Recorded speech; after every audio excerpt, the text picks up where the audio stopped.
is the One Up Network. Welcome to the One Up Years podcast for Friday, August the 4th, the show where we're going to pour one out for E3, like in memory of bygone days, huh? We're going to miss her, or we'll miss whatever it was and is in the future. Is that better? You happy now? Yeah, that's good. 2.0 was much better than the dry run we just had. So Luke was giving me a hassle a minute ago because he didn't really like the intro we led to the show, but we do have a great... ceremonially. So ceremonially... So now we're making fun of something that no one can hear? I know, it's awesome. It's fantastic, isn't it? It's so fucking meta. But the bottom line is we do have a great show, as I was trying to say 5 minutes ago, because not only do we have all the E3 stuff, we have the What You Been Playing segment, not what you're going to be playing or anything, whatever the hell it was I messed up last time. We really need the bloopers show, Skip. Are we going to do a bloopers show one day? Yes. We totally need to do the bloopers show. Anyway, we got that. We got reader mail. You guys did an awesome job answering the question about who's to blame for games. Beige took it to like a whole new level of philosophical discussion, which we'll talk about in a minute. In the second segment, we have to get on to the E3 subject. What's it been? What do we enjoy about it? Say goodbye to it, and then talk about maybe what takes over in the future, where it goes after that. And then in the news segment, we've got all kinds of stuff about Wii, PS3, Atari, whole plethora of stuff from Luke. So let's get rolling, guys. What do you think? Okay. Who's here? Let's do that. Who's here? The normal foursome, of course, the Fantastic Four. Say hey. Hello, this is John. I think you're Invisible Girl, Shane. I'm Human Torch. No recalls. Can I be the Thing? Garnet's thing. So does that mean I'm the stretchy guy? Of course. He's the leader. I'm calling Galactus. I'm fine with that. No. I can be Girl. Galactus if I want. What are you playing? I'm sticking with Hannibal. I didn't even get to introduce myself. Oh, that's special guest star appearing by courtesy of Jennifer. Yeah, this is Shane from EGM. So what am I playing? Yeah. I'm still playing Xenosaga 3. And remember, last week I may have implied that I was bored by Xenosaga 3 because I fell asleep. I don't think you implied. Well, there wasn't much implication there. I can't say anything, like reviewy, but I'm going to see it through to the end. Oh. Like this is not reviewy, but it does actually start to answer all the questions that this like 90-hour franchise has been like posing. And this is the last game, so yeah, like You think it's going to reach some kind of conclusion? Stuff's going down. I came to it like the other night. I was like, that character is Jesus, and then I realized that I'm like, it all makes sense. So it's like Xenogears then. That had a bit of a Jesus thing going on, didn't Xenogears it? was kind of like a dry run for Xenosaga. Like some of the same themes, some of the same art and stuff, but they aren't exactly related. They kind of are. It's I love Xenogears. I do too. I wouldn't necessarily say you should play all 3 Xenosagas, and it would take me like an hour and a half to explain it to you. But maybe one day if we're really drunk, I'll explain it. Maybe on EGM Live. Maybe. At egmlive.oneup.com. Nice pitch. Maybe Would that make that podcast more interesting? Oh, actually, this week's has Sean Baby on it, and he's I am very nice. What the hell is up with that? Garnett, you haven't listened to this week's. Me and Sean Baby are on there, and it's Randy. Probably because I haven't listened to any of It's them. Randy? It is Randy. Wow. Boy, Garnet Lee. Do you mean that the way that our English listeners will take it? Oh, yeah. You guys get a bit sexual? It's a little risque. Ooh. Yeah. I They would make listen to out. Sean Baby. I mean, I would listen to it for that. Good save, dude. Yeah. Fucking nice. I throw him a plug, and you fucking plug it right up with something. What else have I been playing? I'm also playing. Today I played Snoopy and the Red Baron. Really? Whoa. Oh yeah. What platform? I played on the PlayStation 2 computer entertainment system. I also He's played, just filling I up also air played, now. I also played Bounty Hounds, which is I hadn't seen in a year. Like maybe a year and a half. I thought maybe it was canceled. Like it still exists. It's coming out in like September, and it's totally different now. And What exactly is that? Bounty Hounds. It's I a have a PSP guess. game from Namco, and it used to look kind of like Dead to Rights, and now it's basically like Monster Hunter. Really? Yeah. Wow. I just am envisioning like Boba Fett as a Labrador Retriever. That's all I can think about. Wow. Wow. Did I just blow your You mind? just blew collective minds, I think. Garnet. Hey, if they can do the Lego version, maybe they could do the puppy The Lego of version, those. I was watching Scooter on OPM play earlier on, and the most surreal moment was he was running around as Chewbacca wearing a Stormtrooper helmet, and he walked into a bathroom where 3 Stormtroopers were in a jacuzzi wearing nothing but Speedos and their Stormtrooper helmets. Wow. Wow. That's Deleted scene. It's coming out in a couple weeks. The new DVDs. Mid-September. kind of scary almost. Apparently it's full of like weird little quirky stuff. If you sort of walk down a corridor and you go into the rooms off on the side, there's all this weird stuff going on, apparently. That's kind of strange. I think they realized that like a big percentage of the people who bought it were adults, not just like little kids who the game's kind of aimed at. So they put all that stuff. Second one, hey, it looks really fun. Which is why they have that whole unlock thing where as you get character. Did you understand the unlock system? You mean to get characters from the first game and the second game? Right, and then apparently you can take individual pieces and like Lego them together to create like, you know, you could put Darth Vader's head on top of Luke's body with Lando's cape. And I'm still boycotting because Jar Jar once again has no attack. You can play as Jar Jar, but he can't attack. Are you kidding me? It's almost like you just started to defend that character. We're not going to get into that now. Shane has a long history of defending Jar Jar and other stupid shit. Shane, this, you know what? You're gonna laugh, but Shane, this is like the second time today. Jar Jar. You know, what are you two doing? They just did the respect fist thing. Well, Jar Jar is they just shouldn't be doing. Period. It's amazing that you two have come together over something so stupid. Well, you know, because he's freaking hilarious. He is. He brings like a vaudevillian kind of, absolutely, you know, comic relief. Boy. And this is the part where everyone stops listening. Well, I'm glad that you feel, both of you, that you know you have peaked in terms of your career. Have you never noticed these singing? Skip Pfister, managing editor.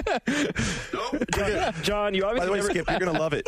You're gonna love it. John, you've never been to my desk. Obviously, I have a singing and dancing Jar Jar. I have seen that, but I thought you were being ironic. Well, it started out ironic, but then like the more I researched, the more I looked into the character, and oh my god, the more the trilogy completely fucking sucked. Like 1, 2, and 3 are all complete. The more Jar Jar fan fiction you were enjoying. They're all, like all those movies are terrible. So Jar Jar is like so terrible that he's actually great. Exactly. That's it right there. He's freaking hilarious. Oh my god.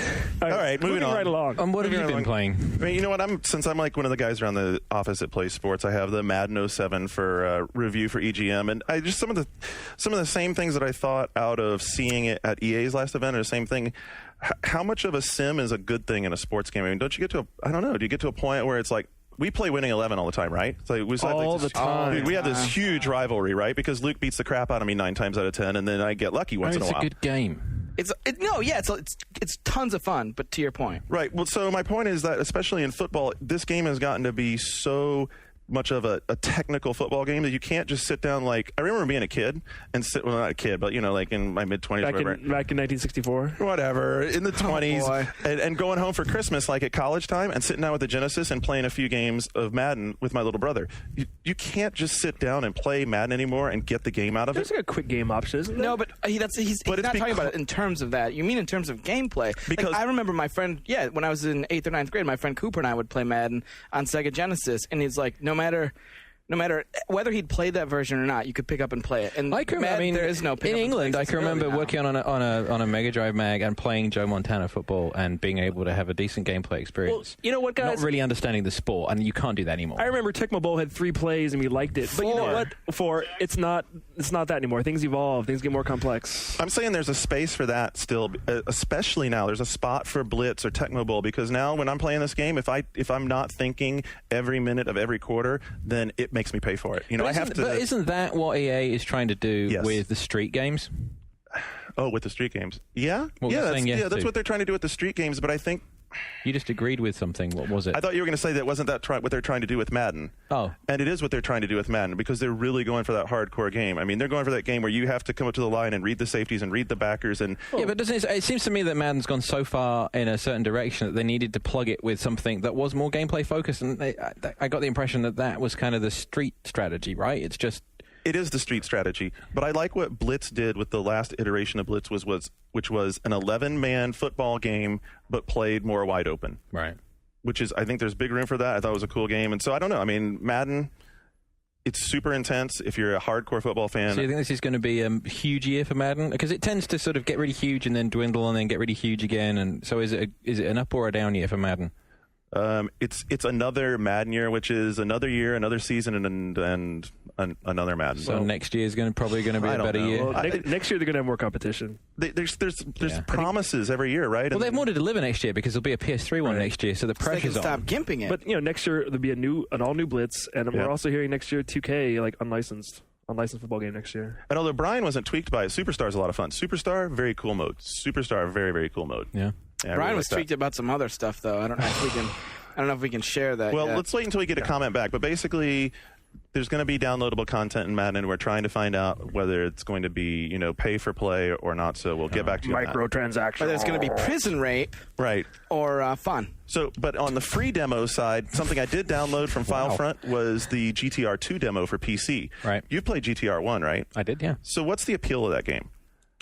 Pretty much exactly what you were just saying about Madden. It's so hard because it's such a hardcore driving sim, right? Is that the name of the game? Is that a stand for something? GTR, yeah. It's a touring car racing, and it's big in Europe, but it's starting to pick up. We're starting to see some of the series here, but it's like heavily tweaked street cars, and there's different grades of it. But it grew out of the touring car stuff. But it's a real hardcore simulation. Yeah, it's super hardcore. I was surprised that for all the celebration it's gotten amongst fans, that the graphics on it, not so impressive. I mean, this physics model is definitely there. The physics model is more than there. If you take it above beginner, you're just like, ah! Plus the online multiplayer was really huge because 20 plus cars on the track, and it was all real people, which you don't see in many. That's cool. A lot of times it's 4 people. I didn't know it had that. I think that was GTR that had the big multiplayer stuff, right? I don't know. We'll find out on our forums, I'm sure. Someone will tell us. Within 3 hours of this being live, there'll be a full discussion thread on it. But right. So the potential is there for a hardcore racing, but I wasn't so overwhelmed by it. I'm going to try it again. I'm going to try it. You going to come by and check it out? Yeah. All right, cool. So, Luke, playing games or just writing news and getting pissed? Lots of writing news, getting pissed, not a lot of playing games. You and I played probably 15 games of Winning 11 this week. Which is awesome. Upgraded from, Winning 11 9, by the way. I don't want anyone to think. 10. We haven't messed around with 10. I know we haven't, and we've been offered to play it a bunch of times, but I'm we should comfortable play it with because 9. apparently the control is better. I think you fear change. I do. I suppose another game I was playing that I want to talk about real fast. Killzone Liberation for PSP. I hadn't played it previously, but I played it today. And it's fun. It's like an old school top-down. It's like Contra, right? It's like, Mercs or what was it called? Operation Wolf or something in the arcades? That's not a top-down game. No. This think plays like Mercs or Akari Warriors or Commando. But nice. Yeah, it's really pick up and play fun, 6-player multiplayer. I don't know. I had a good time. Man, I'd love to have something new to put in my PSP. That would be awesome.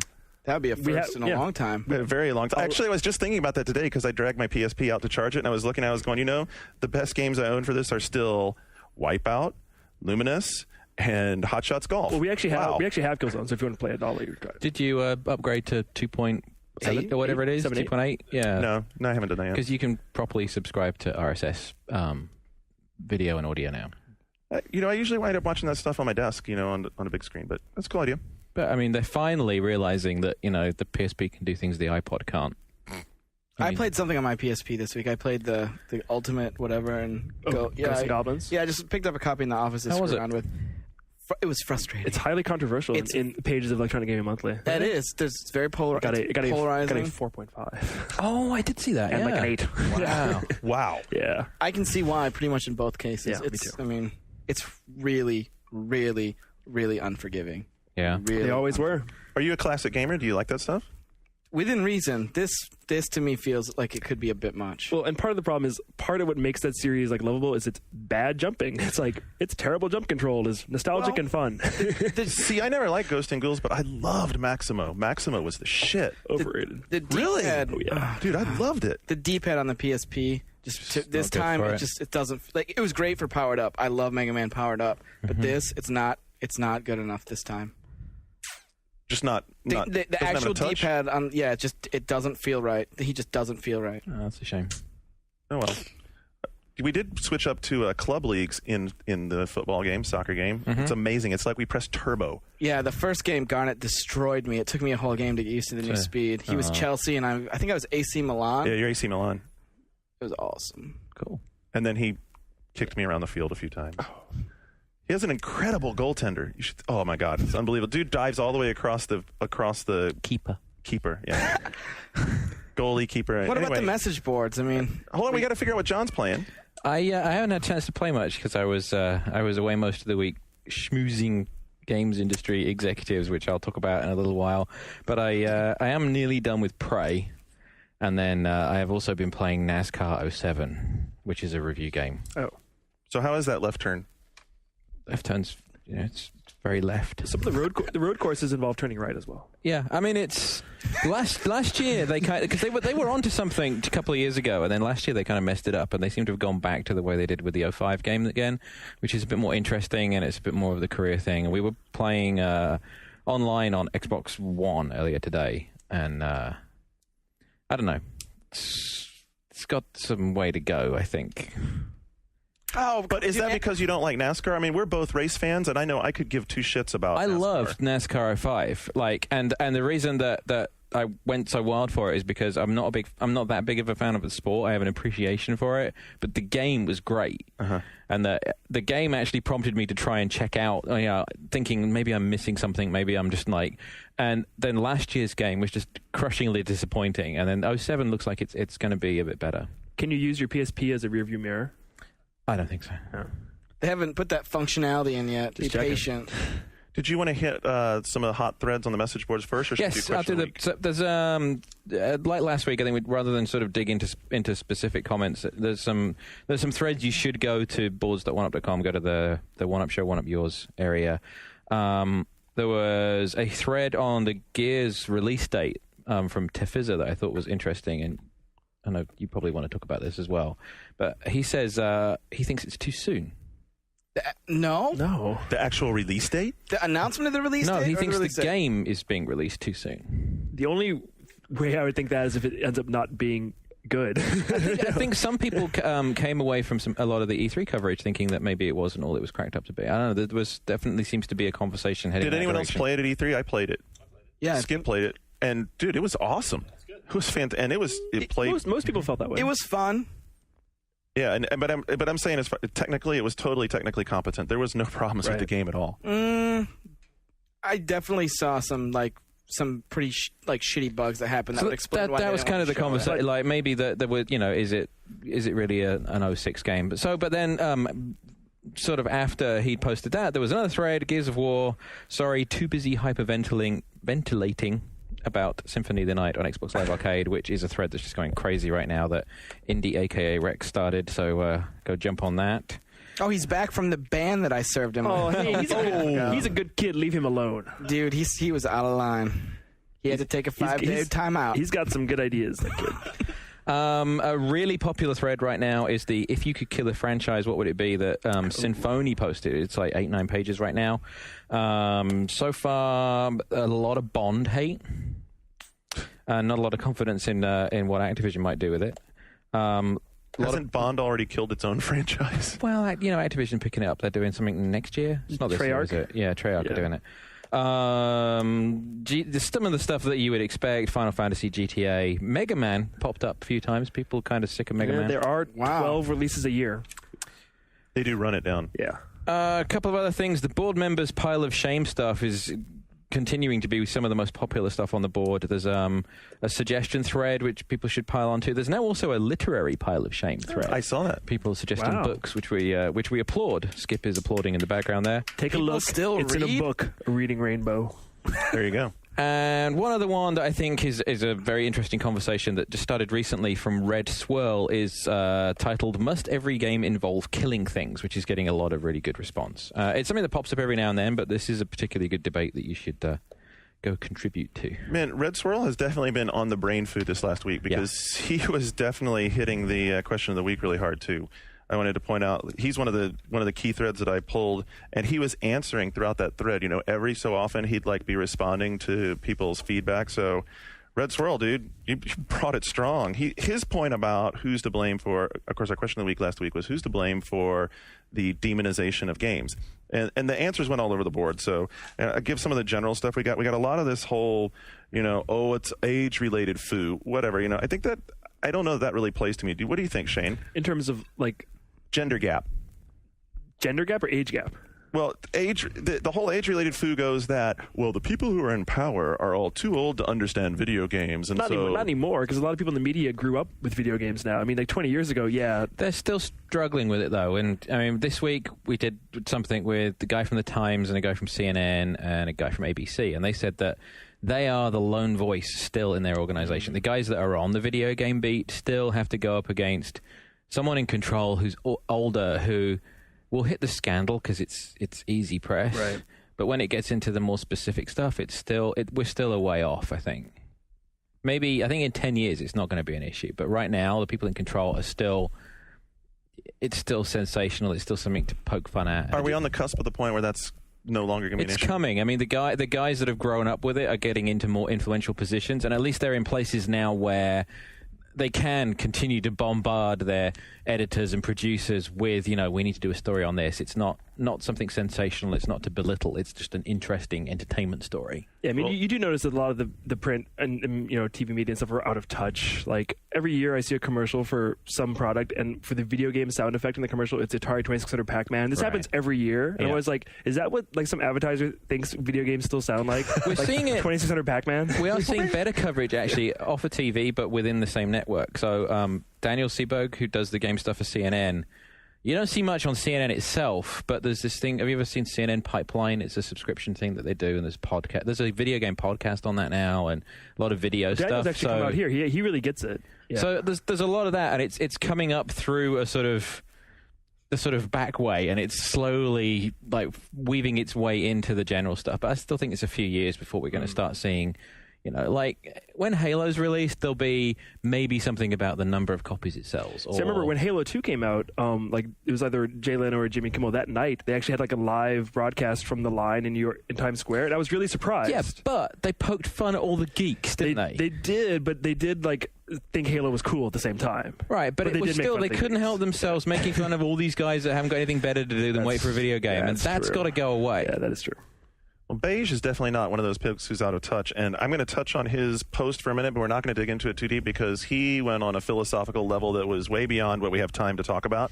He got in, basically, if you want to learn a whole lot about political theories and liberals and conservatism, then pick up his thread and read it, and then go back and have a latte to get your brain going, which will tie into his thread, and then read it again, because he brings up the point that this is all driven by a fear and anxiety culture about the future that permeates all of the United States, and it's just being exercised through game culture as much as it is through any other parts of the media and outlets. And it's an intense examination of how neoconservatism has come back in 2006 and anyway, it sounds epic. Those it is damn epic. neocons. It is epic. But it's an important point, and it's something that comes up a lot, and again, it's something that the games industry is talking about, and that is that if, a high school principal censors a high school paper, then the big news organizations will take it up as a cause, right. It's constitutional rights. Yet when similar rights are violated in video game space, it's footnote, you don't see it because I think there's an assumption that some of the stuff that's leveled against video games is just ridiculous and is going to get overturned, like the Minnesota thing, the $25 fine.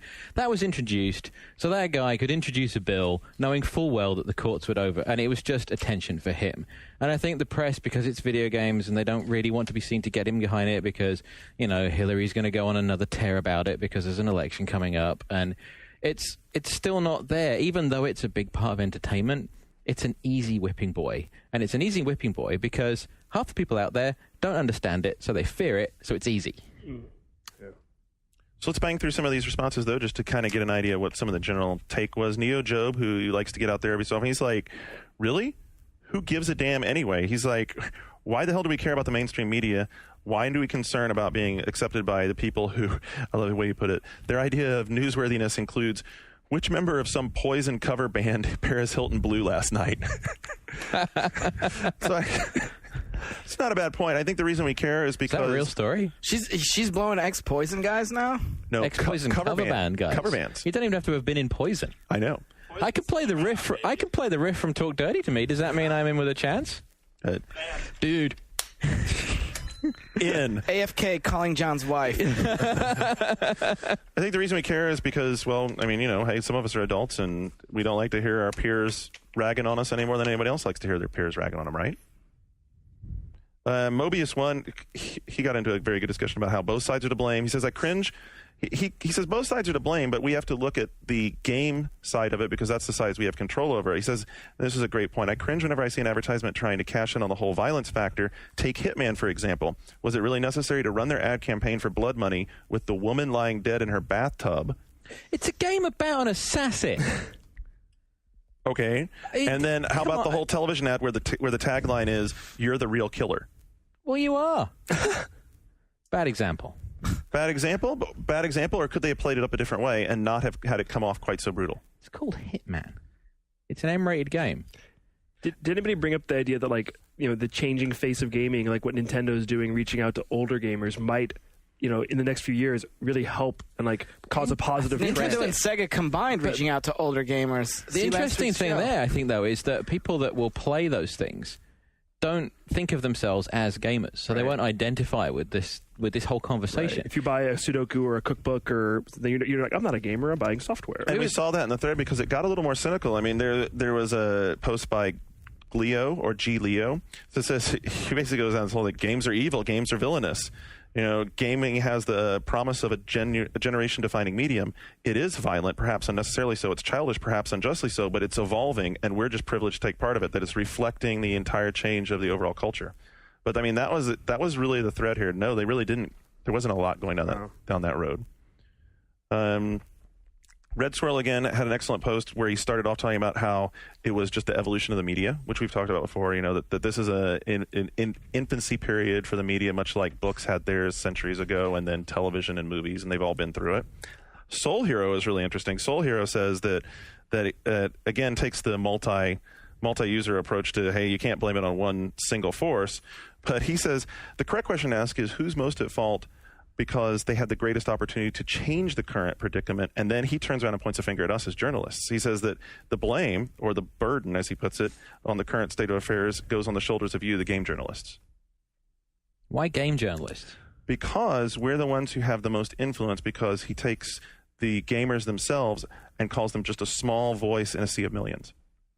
See, I don't know. I disagree with that as well, because people that read our stuff are people that are actively seeking out video games information, and the problem is not that. I mean, our audience will always be our audience, but the problem comes with, how do you get the New York Times to take it more seriously, and why those journalists don't pounce on it. And it's like, but I'm sure someone has gone back and like researched when film became legitimate in like the 1930s, you know, like, because when it first started, it wasn't taken seriously. It was considered like, you know, like low entertainment, and like now it is. So you can trace that and see maybe the same thing will happen to games. Yeah, but the audience needs to evolve, and then our part of it will evolve. But you need people to have more of a general interest in being entertained by games, and then they'll seek it out through the mainstream press, and then if there's something they're really interested in, they might pick up an enthusiast thing. But at the moment, our audience is all enthusiasts. We don't have any people that have a casual interest in video games that are going to go out and pick up a copy of EGM. Right. It's extremely unlikely. Or listen to this podcast, probably. So doesn't that put us in an interesting predicament now? Because one of our biggest showcases, where we actually got to see tens of thousands of people, was E3, and now it's gone. So what are we going to do, right? Well, we talked about that this week. I think I talked with all of you about the direction that's going to go, and that there is going to be a big onus of responsibility on the game industry to find a way to plug that hole. When we come back in a minute, we'll talk about what's going to be next for E3 and what it used to do for us. You're listening to One Up Yours on the One Up Radio Network.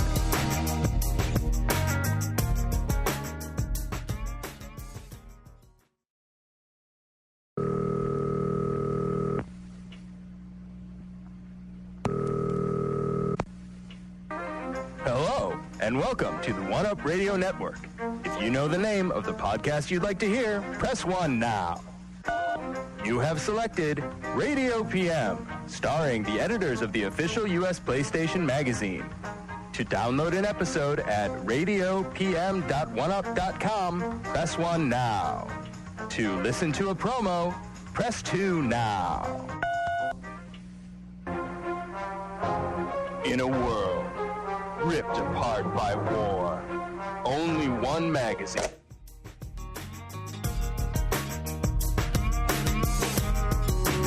All right, and we're back, and we're ready to kick off the wake for E3. Everybody bottles up. Goodbye to E3.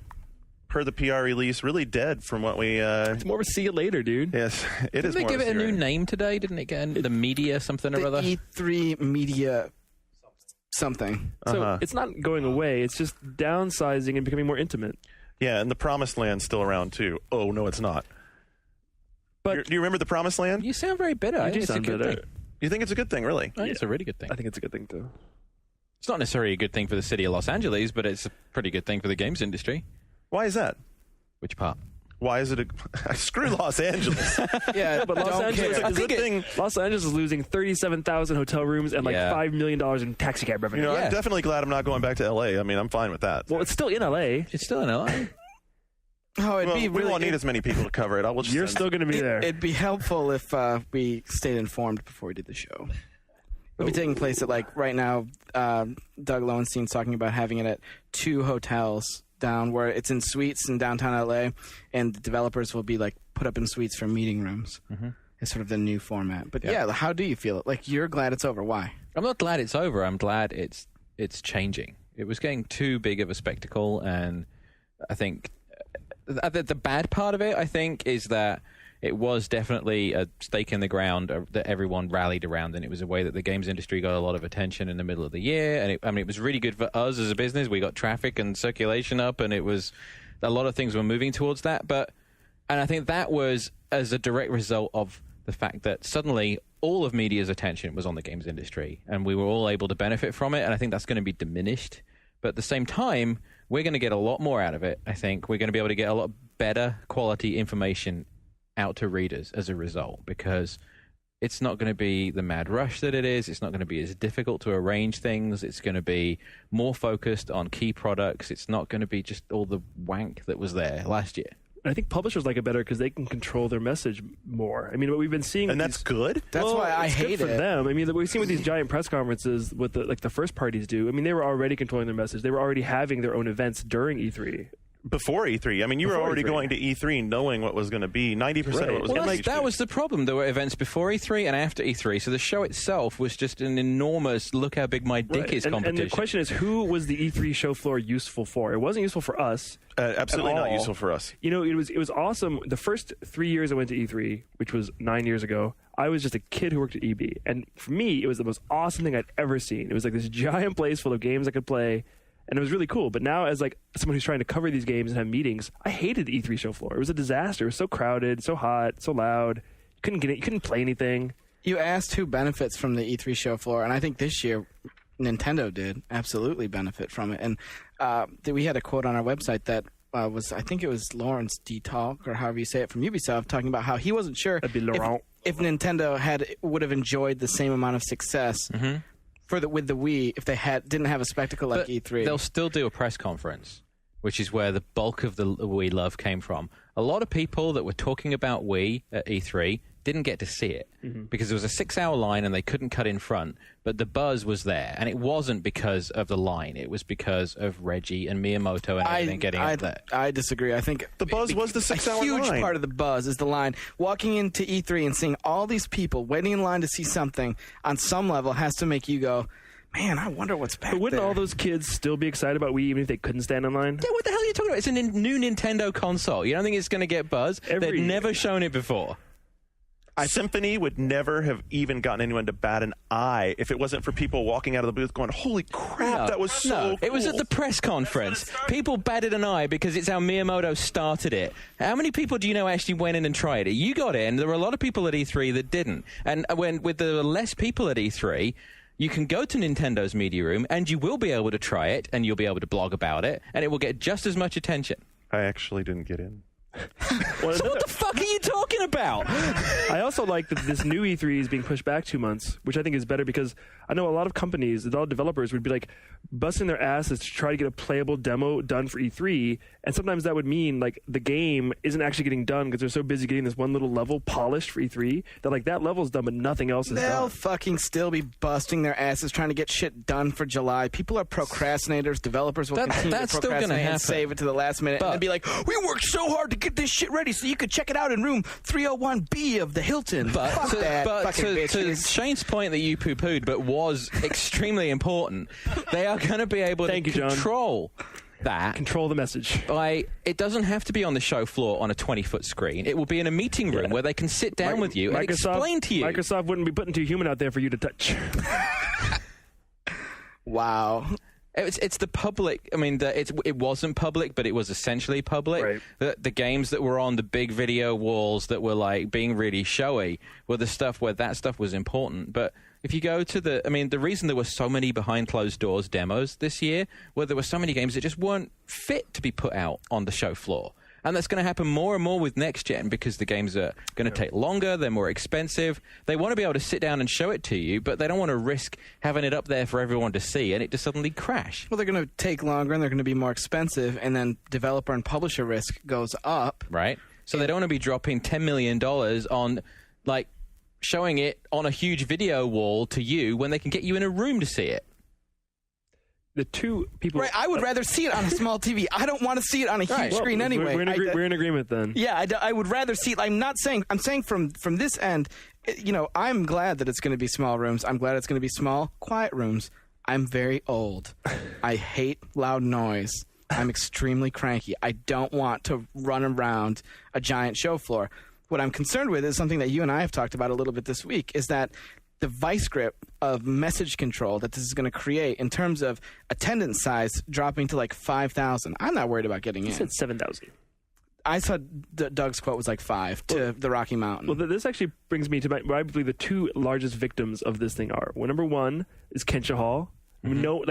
Kensha Hall, if you don't know, was like the place at E3 where all like the tiny little publishers came and brought their wares. Like, we're never going to meet with those people ever again. We're never going to see like the Korean Gaming Alliance or any of those companies. Like, it's gone. The other people who are victims are fan sites.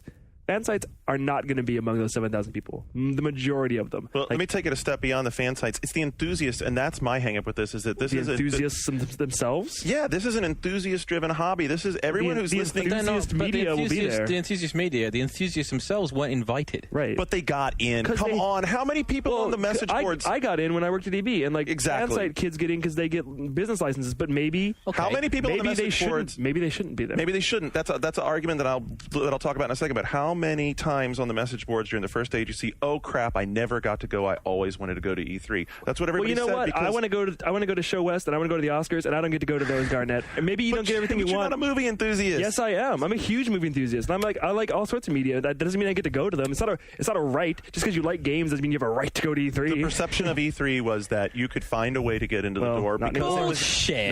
That's a problem. That's a problem. The perception was that you could get in. Well, sorry. You could go to work for EB for a part-time and then get it. Okay, door, so right? flip that. What? Yeah, who are you arguing for? Okay, so Shane got to go to E3 when he worked at EB. Yes. Right. What I did too. Good did that do for anybody besides me. Except Shane? Except me. It didn't do anything. So that's what I'm saying is why... In fact, I was in the way. I was like a nerd in the way. Garnett gets very confused. He's old.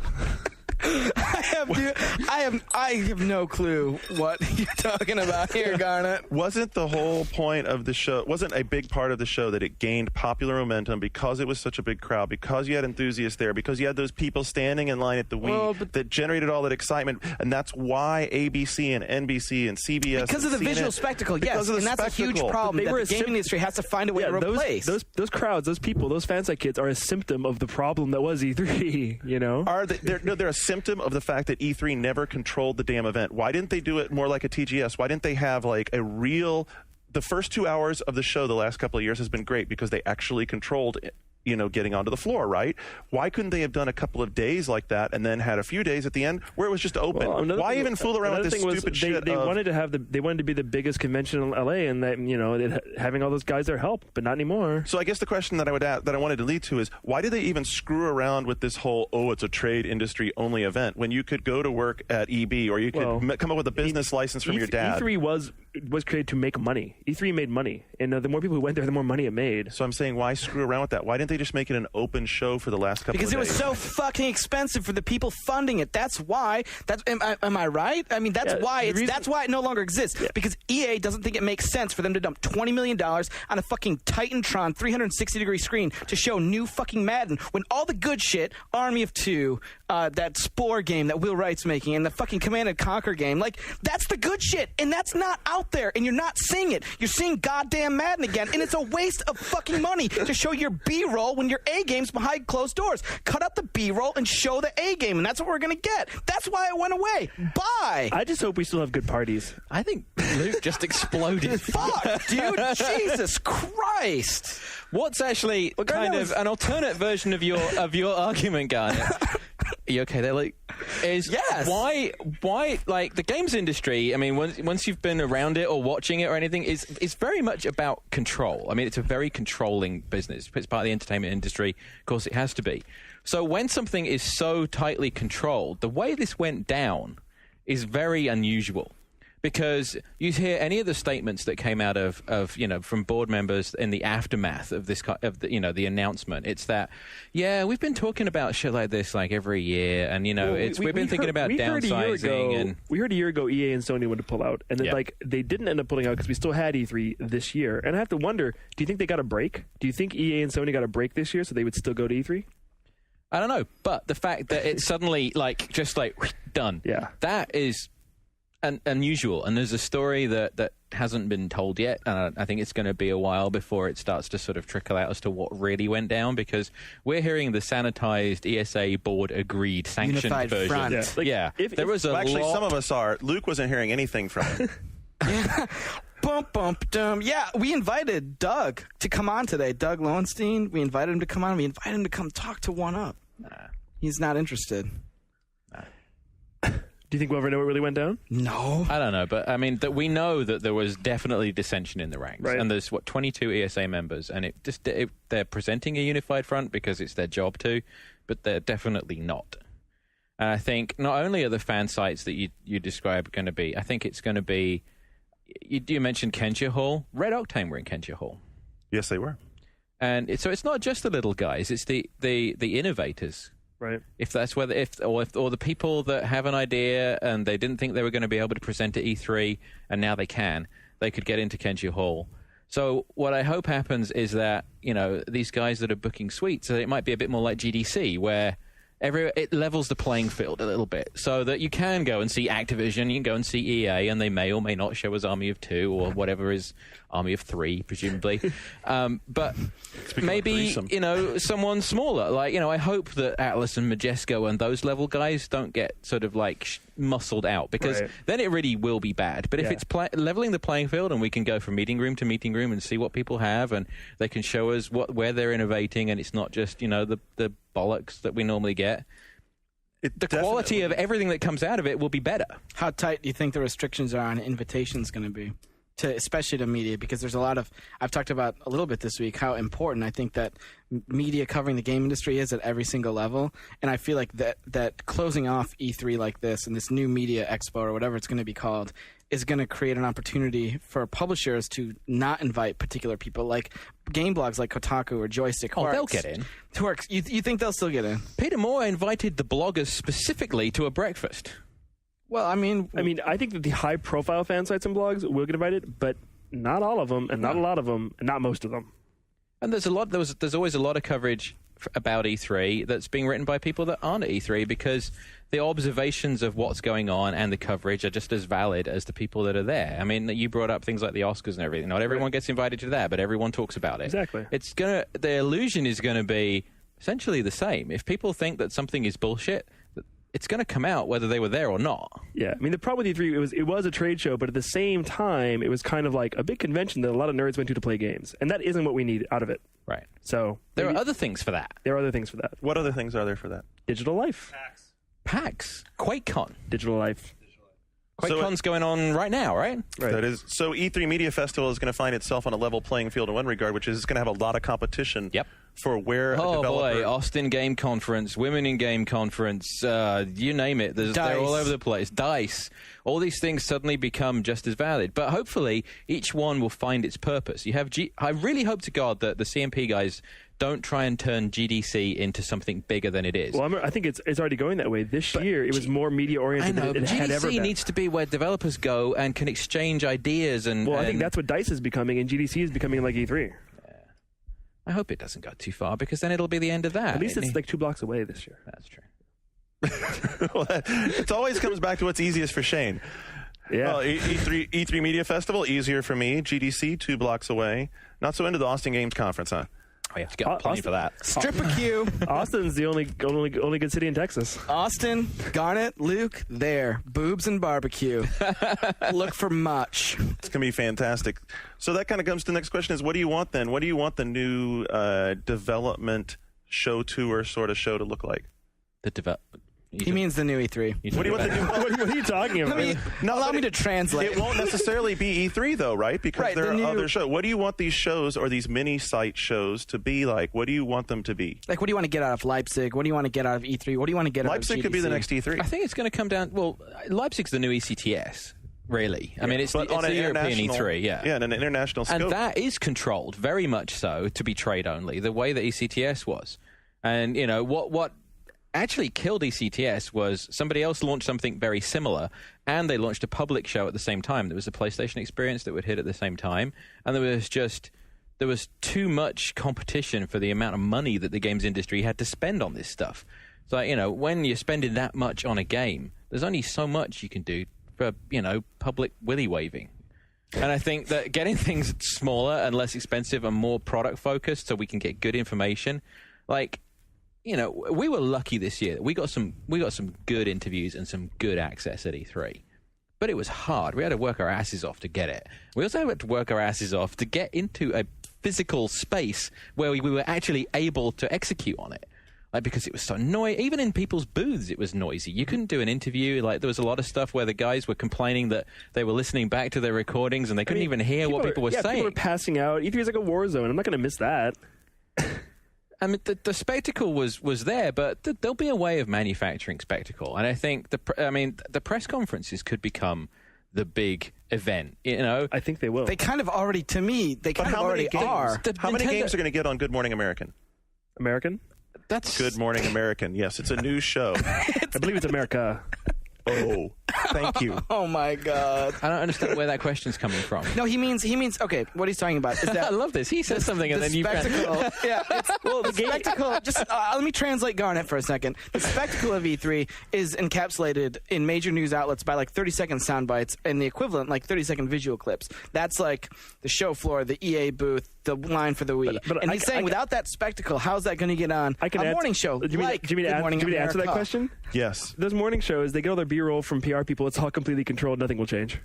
It's how E3 is marketed and do you think there are like investigative journalists for Good Morning America going and like creating a story at E3? Joan London goes deep. No. Wow. Very idealistic, Garnet, for someone of your age. It's going to be, but it is. Jesus Christ. I see where you're getting. It is going to be harder because there isn't the spectacle to say this is a really big deal. But I think, you know, Nintendo did their press conference at the Kodak Theater and they filled it. I mean, that's a big place. That's where they have the Oscars. You know, so what's going to have my dad? They're going to send it. They're going to. It's going to be the Nintendo. Wow, and the are you Sony. at that thing in LA? The show just got. This is a requiem. The thing in LA, the Spearmint Rhino. What? But there's still going to be. You've had that exact same shit happen, and you probably had it too, where your parents called and said, "Oh, are you at that thing in LA covering it?" That's one of those video game things. Skip's at least nodding his head. Don't stop giving me some shit. You have so much fun giving me shit when I'm talking the truth right there. There's still going to be that thing in LA. It's just that the central thing is going to be smaller. There's still going to be all the nonsense. Like Sony spends whatever it is that they said, $10, $12 million. Half of that is the booth. The other half is all the other bullshit they do. The press conference, the party, the advertising, the billboards all over LA. That stuff's. I don't think that stuff's going to go away. I think it's just going to be the massive like mini city that they build inside the convention center isn't going to be there. They'll have more to spend in a way. They'll have a lot more to spend. You know, they'll have a tremendous amount more to spend. So it's not the masses then. It's everything else they do that controls the media, and that will still be there. That's what you're saying. I think so, yeah. You didn't really agree with that, did you? I don't know at this point. You've confused me so much. In a related story, we're hearing the Tokyo Game Show. This could be the last one called Tokyo Game Show. That it might be rolled into these other conventions that do like DVDs and consumer electronics on anime. And that's probably a good idea too. It's like, you know, TGS was kind of like the poor man's E3 before.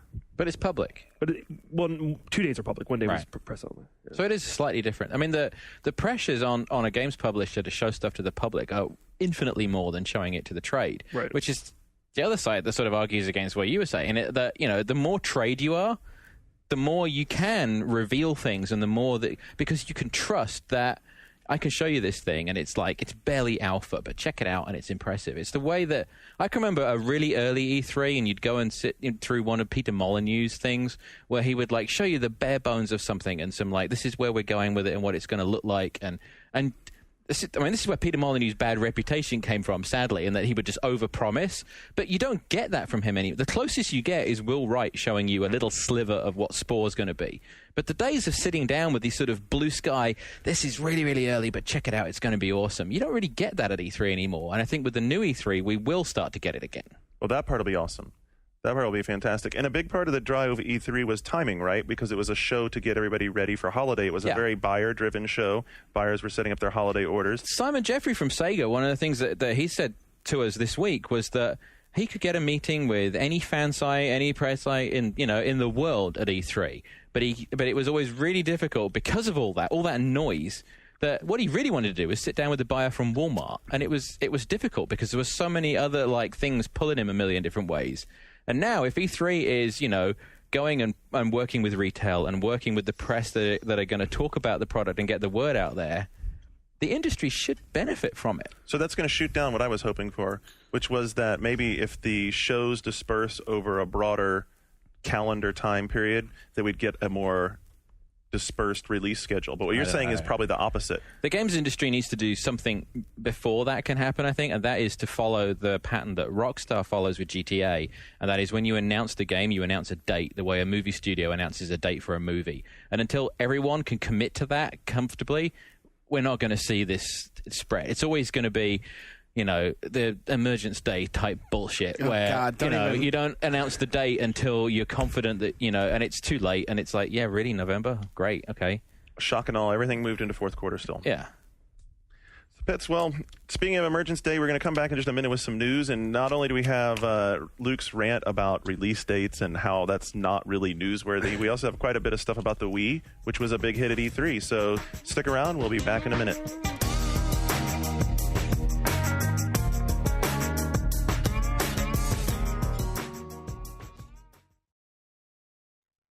Hi, this is Jeff Green, the editor-in-chief of Computer Gaming World magazine. With me is Ryan Scott, associate editor of CGW. Say hi, Ryan. Hi. Ryan is held at gunpoint right now, and unless you listen to the CGW radio podcast, I'm going to shoot him. So if you want Ryan to live, please listen to the CGW radio podcast at cgwradio.oneup.com or at iTunes. Do it for Ryan. Do it for Ryan's mom.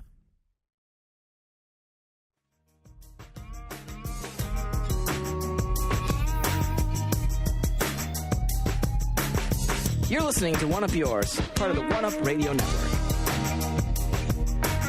All right, and we're back to hit into the news, and we got a big lineup at the front of this to talk about Nintendo's Wii and all kinds of love for the console. But blowing up. But you weren't getting much love, were you? No, dude. On the message boards, I think they sort of missed it. I think, or maybe the onus is on me to say that I presented it poorly, which I said on Gaming You have Age. referred to it as a peripheral on several occasions. It is still a peripheral. Well, I think the big thing was they said you're full of shit, that it's not a revisionist console, it's not a stopgap console, that this is it.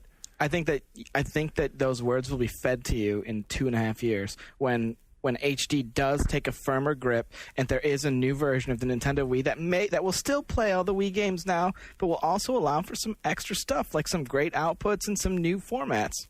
And the PlayStation 3, those two versions are available from the outset.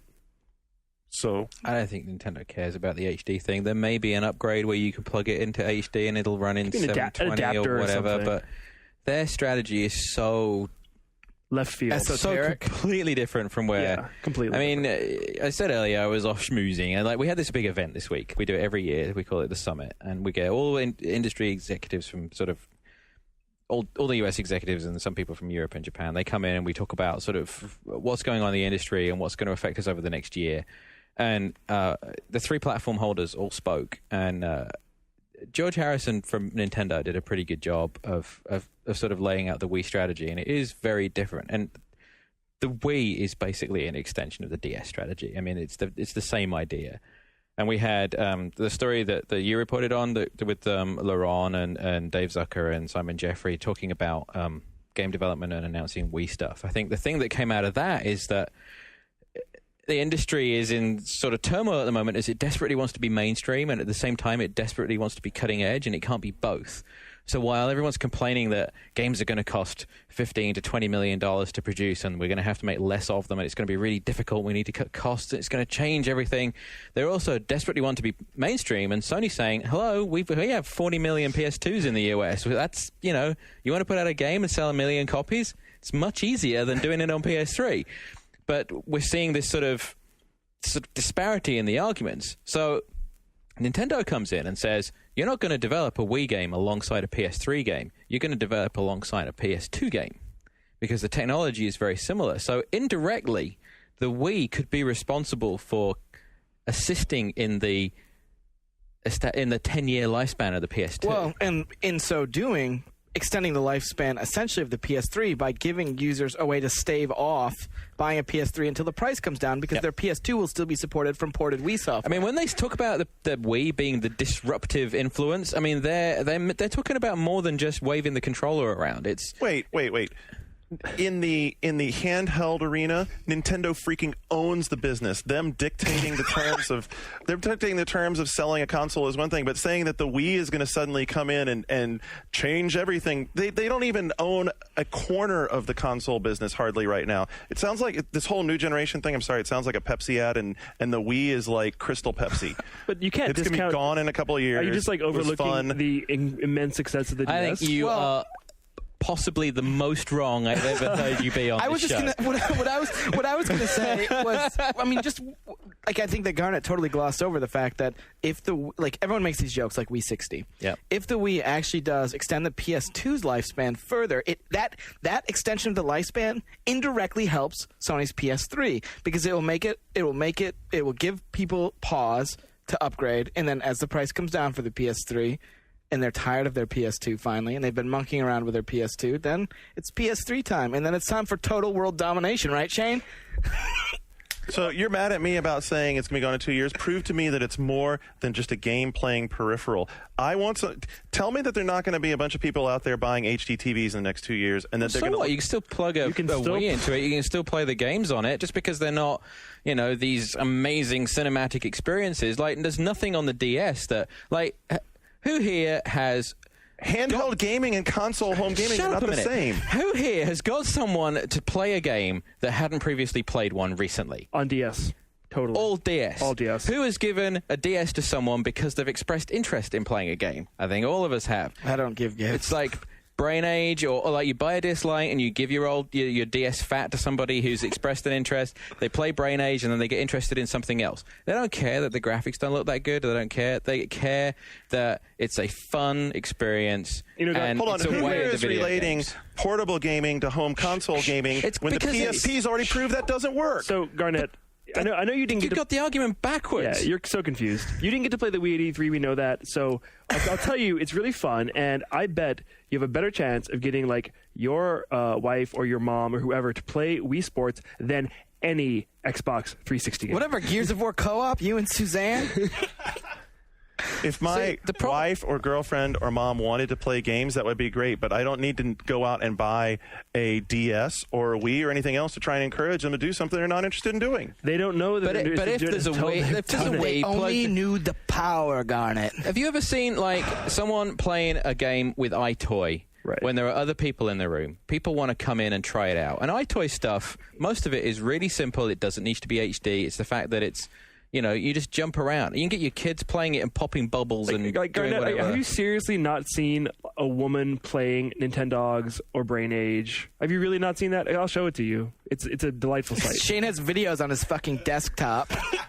But they're not going to play are you Gears just playing of Devil's War Advocate, or Oblivion. Are you really this confused? But the good thing is that the Wii may bring people in the way the DS is bringing people in, and they'll grow into wanting a particular type of experience, and they move on to something else. But the Wii is going to be social, and it's going to be a gateway experience, and it's going to be something that you can put on, and anyone in the room will try it. This is what new generation really means. It's not Killzone and Gears of War, which is this like, cinematic and like narrative experience. I think a lot of the games that we see that are going to be successful on Wii and that will sell Wii game are going to be, the most narrative it's going to get is like a Phoenix Wright or a Trauma Center, and it's all going to be relatable, simple games, like proper games, not something trying to be something else. Well, and the secret, I think, of Wii's success will be that it is really cool for casual people who aren't gamers, but it's also cool for enthusiasts who also are going to have a 360 or, a PS3. So there you go, Garnett. So despite the fact that Luke called it a peripheral, I'm the only one who's sitting here and thinking, wow, I want them to prove to me that it can go beyond just what we've seen. Yeah.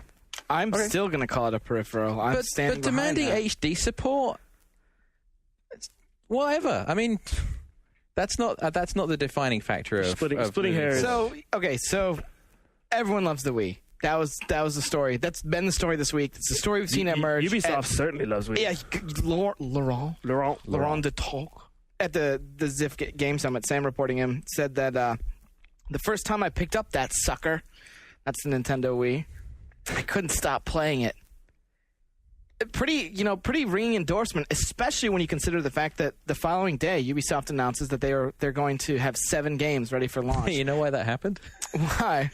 Because Laurent accidentally said that they have 7 games in development during his speech. Really? Did he mention Prince of Persia coming to the Wii? No, he didn't. Because there's been some sort of controversy over the internets today as to whether or not Prince of Persia is coming to the Wii. It's not coming as a launch title, however. It's tentatively slated for 2007, early 2007, probably in the March, the Ubisoft March release time. The reason it's controversial is because Ubisoft essentially, what we can tell, issued 2 versions of the press release. The "Oops, all berries, we screwed up" version that included Prince of Persia and was reported on a couple of French websites. And the appropriate "LOL, we're saving the Prince of Persia" announcement for a later issue of Nintendo Power announcement. Another little bonus treat coming to the Nintendo Wii is the Mortal Kombat Armageddon, and like Shane talked about at lunch the other day, Rampage, which I'm not really happy about because not happy with something Nintendo and the Wii is doing. Well, yeah, Shocked. It's surprising because Mortal Kombat, okay, it has a lot of fans, I can see it, but Rampage is a $20 current-gen title. I don't think Mortal Kombat is a smart choice for them to do on You know the what? Wii. And Ed Boon didn't either, but somehow his song certainly changed. I think Mortal Kombat is totally contrary to what is going to make the Wii successful. I'm not sure how it's going to play at all. But beside that, it's Mortal Kombat. It's the thing that everyone that we want playing the Wii fears.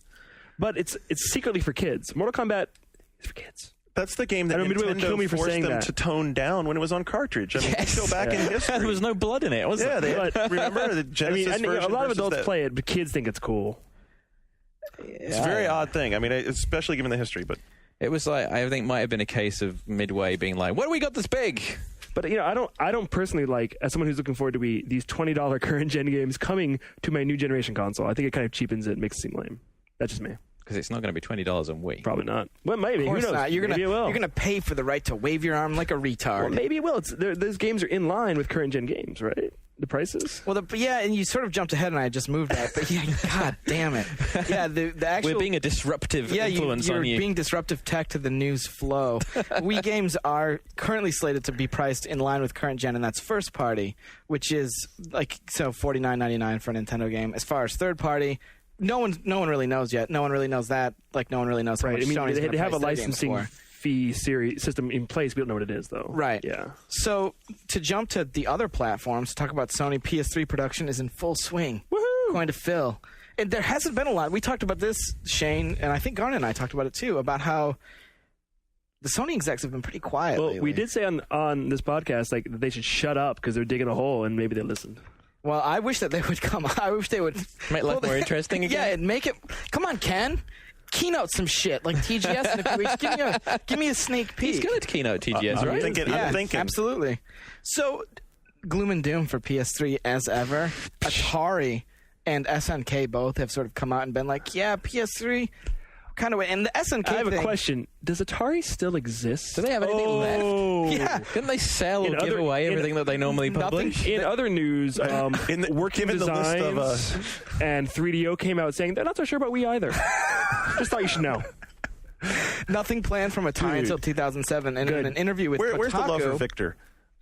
In a Kotaku interview, SNK said that they weren't planning on producing for the PS3 until 2009, which... That's when they can afford a dev kit? That's what I mean. Boom, boom, boom. I don't know. Non-issue. PS2 news, 3 more Guitar Hero 2 tracks were revealed. These are exciting, right? Really good songs. The Stone Temple Pilots, Tripping on a Hole in the Paper Heart. Song. Can anyone even sing me that melody? I could hum some Plush. It's a good song. Yeah, But- exactly. Where's Plush? Or that song about leaving on Interstate a Love Song, southern, definitely. Interstate Love Song. That'd be better. Wicked Garden. Big Bang Baby. Come on. Anthrax's Madhouse. I can kind of see Madhouse, but I would have liked I Am the Law. Motley Crue's Shout at the Devil. See, that's better. Motley Crue tracks. Several. Hey, why don't you guys boycott the game? Oh no, wait, you were still gonna buy it. Yeah. Wow. What's your point? That we don't want better songs on it? Sour grapes. We talked Sour about grapes, because the songs aren't the ones we want. That's really sour. You're not making the game. I'm not. No, you're not. No. in true form. Shane sort of shot his load early and hinted at the Wii pricing. That's one of in those line younger with current guy gen. problems. It hasn't gone away from what I've heard. Sources have indicated. Older guys have different problems. Don't take it on that. Your Cialis sees to that. Gears of War Emergence Day was announced, and the first thing I want to jump to, because this whole announcement is a sea of problems. You mean is huge news coming this week on Gears of War? God, let me get to it. I thought Skip's announcement was better, actually. The veins in my head are just pulsing. It's going to be $59.99 and $69.99 for the collector's tin with the Destroying Beauty book that we've all seen from a year ago, and a DVD of how the game was made for $70, which Is that the thing that was on MTV? I think maybe. Oh God! If it is the MTV thing, worst collector's edition ever For $70? for $70. And Cliffy B himself has bitched in the past about games getting too expensive. Cliffy B, the man, the myth, the legend. I think video game prices need to go down. $50 is far too much for an impulse buy. $60 is completely out of the question, unless you're buying Gears of War, you dick. Well, and the fucking issue, hypocrite. you might be Oh, used, God. you might be used to paying $60 for 360 games, We but did that not one of those really fast-spoken, like... The opinions expressed by Luke Smith are not necessarily those of the One Up Network. Yeah, but that's what I'm funny saying. is when Cliffy comes on and kicks the shit out of He will. Cliffy's he'll kick your ass. But no, but like I look forward to it. previously, Microsoft. You know what? That's true. Cliffy, you should come on and hang out with us for a little should. while and Cliffy, talk to us I would about invite this. Cliffy and Mark both to come on and sit down and talk with us about this anytime. Yeah, I mean, I bet they'd apologize. They're probably like, Microsoft made this pricing for us, but it is $10 more than every other first-party First-party Microsoft game, game. And I talked with Microsoft about it today, and they said that they were going to issue a formal statement because a lot of people were concerned about it. But in my understanding, it's a similar relationship to the relationship that Bizarre has with Microsoft, except Bizarre is actually part of Microsoft Game Studios, and Epic still has their independence, but it's being published as a first-party game, essentially. So there's probably some sort of semantic loophole that Microsoft can escape through to justify the pricing model for Gears. Like, hey, it's our Halo, buy it, $60, $70 for the tin. And the real problem behind all of this isn't just the pricing; it's the way everything was presented. And Cliffy B and Mark Rain sort of had this like coy, flirtatious exchange on their message boards on the Gears forums last week. And Mark Rain hinted about this big announcement coming in the next week. What followed, in addition to a slew of news stories at 1UP, unfortunately, was this viral campaign that was launched that took place over Xbox Live Arcade with a user called M Phoenix sending messages out, which is Marcus Phoenix, who's the protagonist from Gears of War. The viral scheme eventually led to a series of puzzles, which led to the November 12th release date, which we reported on a day or so before the announcement. The problem with all of this was that in something being called a big announcement, the announcement ends up being a fucking Q4 November 12th release date. That's not a big announcement. Well, the big announcement ends up being what's ostensibly a delay, because we had heard previously October. Yeah. Or even like late September, you know? And it's, it's one thing if it's developers not being able to finish the game on time. I don't want it to come out in November if it's not ready to go and is, functioning 100% and is great. But this, like, a big announcement, you know what a big announcement would have been? Something other than a release date. Were you able to speak to anyone at Epic or anything? Because the whole Emergence Day being a Sunday and the game actually coming out before Mark Rain is kind of odd. in a chat on like the Gears of War official chat room. I have the. Yeah, he was explaining that like it's actually shipping the 7th to some retailers, and the 12th is just the day that all retailers will have it, and Microsoft is planning some big events to coincide with that. So it'll end up hitting around November 9th, which. Shock. Yeah, November 9th, Halo 2 date, 2004. No one expected that. And I talked with Microsoft about it this week, and they said that they were hoping for an earlier release because they wanted to have a separation between like that Halo sort of associated period for Microsoft and something else. And that's a big problem that I have with the way that Gears is being marketed, is in being marketed like a second Halo, which is, I think, foolish to begin with. They're sort of trying to create too many similarities between the two in terms of the way that they're going to present the game, like a small viral campaign. You know, the release date now is a big deal, and it unlockable Master Chief. Hopefully. Well, but if the game ends up being as good as everyone hopes it is, it could all work. This whole campaign could work. And then, I mean, Microsoft is now putting it in November 12th head to head with PS3, which is, I mean, is that really where you want to put Gears of War? It's their biggest gun, though, right? We talked about Isn't this it their only months gun? and months ago. Remember, you called this very same thing right here. John said this on one of the podcasts, like in February. That's what it's setting up to be, and it was. I mean, the writing was all over the wall. You knew when this was happening. There's not even worth announcing. Is it? Would it have been a better move to have shipped Gears of War the last week of October, Emergence Day coinciding sort of with Halloween, and then give it 2 weeks to build some hype, to build some traction, and to come out against the that should have been a target, and if it wasn't a target, it should have been. But everything that I've seen, read, and heard indicates that it certainly was. So we are seeing definitely some kind of... Why do you want a new IP game out there to try and stand up against a freaking juggernaut console? Yeah, against the most powerful brand name in the world. If they marketed hard enough, it can seem like an event. But I think the question... Wait. Did you just say they could market Gears hard enough to stand up to an entire console launch? No, he said it could seem like an event. If they pretend like it's Halo enough, we'll start to believe it. It's too late to pretend like it's Halo. But my question is... That's a good point, too. Which other first-party Microsoft games are actually going to make it out this year? Too Human? I don't know. No, I don't know. Viva Pinata, probably. Forza will. You think? Well, they haven't shown any screenshots yet, but... Leipzig's maybe. But yeah, like if Gears of War is all they got... No, they won't do it at Leipzig. They'll do it at X06. Yeah. Future Frenzy 2, that's a sure. Oh, wow. That's fantastic. Yeah, fate sealed. It's not all gloom and doom for Microsoft, though. In the pages of EGM, it was unveiled that Castlevania Symphony of the Night is coming to Xbox Live. Fan favorite. Yeah, fan favorite. Xbox Live Arcade. I actually hinted at this a few weeks ago, and it's a really big deal. And it's coming Q1 2007. Konami told us that today. It's just in case you're confused. It is the PS1 version of the game. It's not the Sega Saturn version, which had more stuff. But it's still awesome. It's also not necessarily exclusive to the platform. So we could see it on Virtual Console, on PlayStation Network. What is it? PlayStation Network platform. Game Tap. Yeah, well, the thing about Game Tap is Konami just dumped a bunch of Castlevania games on Game Tap in the last 2 weeks. They dumped like 4 games. Game Tap's getting really good. And so the idea now is that we're going to be seeing all of these games appearing on the same places. Yeah.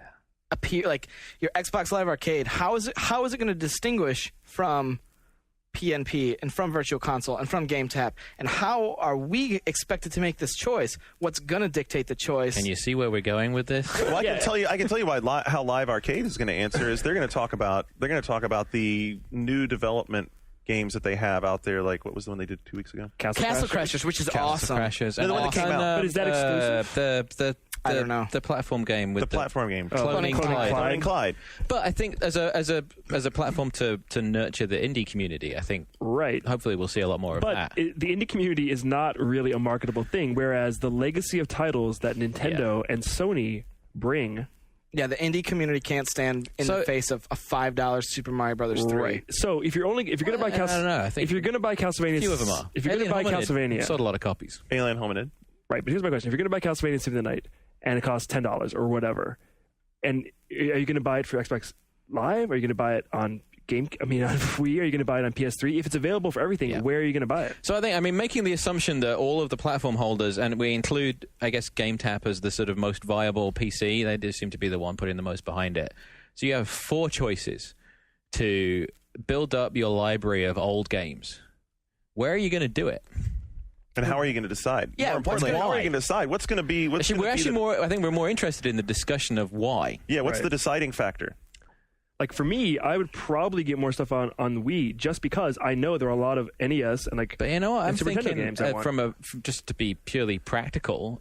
I'm thinking Game Tap, because the 3 consoles are somewhat transient, and the PC is going to be essentially the same no matter what they do to it. So I think there's If you're going to drop $10 on a lot of old stuff because you want to build up a library, don't you want some permanence? But the Wii controller being built the way it is, where you can, convert it to actually play those games where they were intended to be played, that's big, right? And there. there's the regular, the regular. So there's a potentially a very big discussion here that where the core of it is which one and why. But I think the why could expand into a pretty meaty conversation on the boards. So and people could also speculate, like, who do you think is going to win the old game race? And how long is it going to be before one of these guys comes up with a subscription plan like GameTap, where you can actually not have to buy the game per se, but you actually can buy a subscription? Well, I think an interesting sort of offshoot of this conversation, maybe in the same thread, could be: could these sort of retro download strategies, could they be a contributing factor in which platform wins overall? If it really takes off, if people start buying these new consoles, part of the reason that they can buy all these old games. There's going to be, another thing we could be And would that open at, the door for the Phantom? Oh, God. And Garnet Lee derails the show again. Yeah, way to completely shut down the conversation. But another thing another situation that we could potentially encounter is a whole new culture of watching the business of exclusives. If the business of exclusives extends to retro games. Right. Yeah. Like, the whole, that's an entirely different, I've never even thought about that. What if fucking Bionic Commando, it's exclusive for 6 months on PNP? A game that was exclusive to a previous platform becomes an exclusive retro download on a competitor. That would be bizarre. That's how it looks right now. That's how it looks right now, though. That's why it's such a great, that's why a Symphony of the Night acquisition for Microsoft is such a great thing. It's a PlayStation because game. It looks like a big win, especially when you have Kaz Hirai going, Ridge Racer. And immediately when he showed that, I was thinking, okay, Final Fantasy VII, Symphony, and then what else? Oh my God, can you imagine what would happen if 7 hit live? I know. Oh my Lord. Well, another thing related in the new EGM. I think I need to. Skip's brain just melted. A little piece of it went.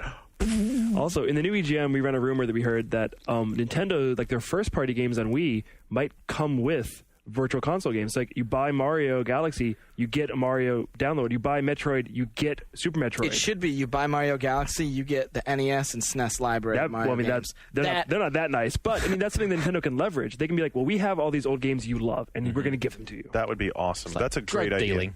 It is. It's exactly that. And one last thing I want to talk to you about One Up News. A few weeks ago, probably a month ago now, on my blog, I posted that we were looking for a couple of new additions to One Up News. And we welcomed 2 new people this week, Susan Arendt and Mark Whitting, and Mark is someone that a lot of you will know from the message boards. Mark is beige. Way to go, beige. Good job, dude. I've sort of pranced around the office. I didn't realize. I saw a story by Mark Whitting and I wondered who it was. I pranced around the office this morning because it was so great having these two. He was these two new. I was so stoked very fancy to have prance. these great new people. I thought that was the earthquake. They're both East Coast representation. Nice. I wake up in the morning and they've already sent a list of stuff that they're working on for the morning, and then it's just a matter of getting it up and edited. And they're both great. I'm really excited to have them. Congratulations. And excited to have them for free. Welcome aboard. And when you're not reading their news, you can read the rest of what they have to say on boards.oneup, of course, because Beige always leading the charge there with all kinds of threads. He's great on IM too. Oh gosh, do they have a client that goes long enough for him? Oh yeah, we should address that issue, shouldn't we? Yeah. So I was actually standing outside in the hall. Skip just held up a note for anyone that was wondering. Yeah. Well, I was standing out in the hall right before we came downstairs talking to Jeff Green because, as you guys have seen on the boards, actually, there's been a lot of backlash over the, I wouldn't call it backlash. I would say concern. There was concern right off the bat because a lot of people don't understand. So since John's here, John, from your experience and from the way you cut deals or not, or the way these things are structured in the publishing world, what exactly goes into a official magazine agreement? In terms of what do we discuss? In terms of when you're making this relationship with a... You should probably introduce that you're talking about the games. Yeah, we're talking games about for Windows. So here's what's going to happen. And you should probably, if you're really interested in this, I believe Jeff's going to talk about it on the CGW Radio podcast, which you can pick up at cgwradio.oneup.com. Bit of a plug there. We've not done much plugging today, have we? I should just say gamevideos.com as well, just as a real random thing. Anything else you want to get in there? So not right now. Maybe I'll... So we are relaunching Computer Gaming World as in partnership with Microsoft as the Games for Windows magazine. One of the concerns expressed has been about the name, which I think is because Microsoft hasn't really gone out and explained what Games for Windows actually is. They're going to start positioning the PC platform and Windows as a platform, the way they position Xbox 360 as a platform. And you're going to see retail presence with demo pods and this Games for Windows brand that's going to have, I don't know if you've seen any of the material for Vista. It has this, like, they call it the Pearl. It's like a little blue transparent circle with the Windows flag in it, which is what the hell was that for? This is Garnet being drunk. I don't know. Translating. He's on his third beer. Go ahead. Skip wants the beep thing back. So and you're distracting my flow, Garnet. Shut up. Games for Windows is going to have launch titles, right? Right. They're going to treat it very much like a console, and we're going to see packaging changing. So all PC games are going to have Games for Windows on them. So as part of that initiative, we talked to them about, well, if you're really serious about this, then a media partnership as well, whether it's to establish it like a platform. And they were very agreeable to that, and they're pretty progressive about the way they want to approach the media. I mean, it's written into the contract that the magazine and the associated media is completely independent. It's a branding agreement essentially, where we'll be doing stuff with them online and in print, and we'll do stuff on OneUp and on FileFront and on game videos that are all tied in with the magazine. The editorial team is staying the same. It's going to be the same mission. It's essentially the branding of it that's changing. What Microsoft gets out of it is the cred of being able to sort of start to exert some ownership over the platform. All games are for Windows. Some of the outcries come from these Mac and Linux gamers who are saying they're never going to buy the magazine ever again. And I do wonder why they were buying it anyway, because I don't think they've talked about a game that doesn't run on Windows for about 6 years. Linux games, nice idea. Was that 5 years ago? There are some. Ago? I mean, there's all the Atari ST gamers not buying it anymore. No, or nor the Amiga gamers. No. I heard that the ColecoVision gamers aren't buying OPM. So, I mean, it's, I think the concern that I was trying to address, which is the one that I see most frequently, is that, oh my gosh, you're going official. That means you're just going to be a shill for them. You're just going to sell out. And that's not what these things are about at all. No. I mean, what do you shill? Like, play games on PC using Windows. Okay. Well, and the first party, there's, like I said, they don't exert any kind of influence over the choices or the cover choices and the way that, if you've been reading CGW for the last few months, the way that they're handling reviews is very different now, in that the community voice is just as important, in fact, more important. Once a game is out, they want to reflect back what people are saying about it, and being able to return to online games again and again to see how the community is receiving it, and when patches are added and when things are done with. It's a great way to cover WoW, because you can hit it every month if something important is happening. Cool. Skip, what day does the CGW/Games for Window podcast come out usually? Mondays. On Mondays. So listen up Monday for Jeff Green. He'll be talking about it in more depth. Yep. And of course you can hit it up on the boards. And until next week. We didn't actually tell the kids what the question of the week was. We did. Did we? We did. We had this exact same situation last week. I think we just talked about it and never actually put it out there. Oh, okay. I like how he cut off my clothes. I am right, Garnett. You're old and senile. Jesus. So, the question of the week, Garnett, what exactly is it? Question of the week is, with all the different sources that are going to be out there for where downloadable classic games are going to be, which one are you going to most likely, in your mind right now, build your library on? And what's the determining factor of why you think you want to build it on that platform? Very well said. I'm very impressed, considering how poorly you hold your liquor. Oh, my liquor fine. The roles we play on the show are simply that, eh? On I that don't note, play roles. On I that don't note, RP. You ready to go until next week? Or you going to get a last shot? I'm done. You done? You sure? You done? Yeah, I'm done. You done? I think I'm done. We're gone.